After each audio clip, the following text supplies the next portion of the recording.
ఇవి power generators, ఇవి wind generators, ఇవి ట్రాన్స్మిషన్స్, ఇవి ట్రాన్స్ఫార్మర్స్, ఇవి ఎలక్ట్రిక్ పోల్స్, ఇవి సెల్ టవర్స్. ఇవి రూపుదిద్దుకోవటం మొదలై కేవలం 200 సంవత్సరాలు, కానీ లక్షల సంవత్సరాలకు ముందే సరిగ్గా ఇలాంటి ఆకారాలతో మన ఆలయాల విమాన గోపురాలు, గాలి గోపురాలు, ధ్వజస్తంభాలు నిర్మించబడ్డాయి.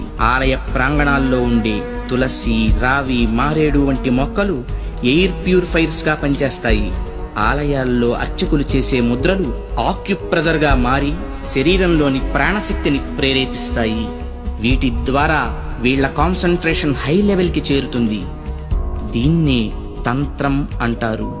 వాళ్ళు పలికే శబ్దాలు ఎలక్ట్రోమాగ్నెటిక్ వేవ్స్, విద్యుదయస్కాంత శక్తి తరంగాలుగా మారతాయి. ఆ శబ్దాల అర్థాలు మైక్రోవేవ్స్, సూక్ష్మ భావ తరంగాలుగా పనిచేస్తాయి. దీన్నే మంత్రం అంటారు. గుళ్ళు కట్టేటప్పుడు బంగారం, వెండి వంటి ఖనిజాలతో పాటు నవరత్నాలను భూమిలో నిక్షిప్తం చేస్తారు. ఇవి ఎర్త్ పిట్స్ గా పనిచేస్తూ శక్తిని ఆలయ ప్రాంగణమంతా వ్యాపింపచేస్తాయి. రాతి విగ్రహాల క్రింద, ధ్వజస్తంభాల క్రింద లోహపు రేకులతో తయారైన యంత్రాలుంచుతారు. గాలి గోపురాలపై, విమాన గోపురాలపై లోహ నిర్మిత కలశాలు అమర్చుతారు. ధ్వజస్తంభాలకు లోహపు తొడుగులు వేస్తారు. ఉత్సవ విగ్రహాలను పంచలోహాలతో తయారు చేస్తారు. లోహం శక్తికి వాహకంగా పనిచేస్తుంది. దీన్నే యంత్రం అంటారు. మంత్ర తంత్రాల ద్వారా ఉత్పత్తి చెందే శక్తికి ఈ యంత్రాలే రిసీవర్స్.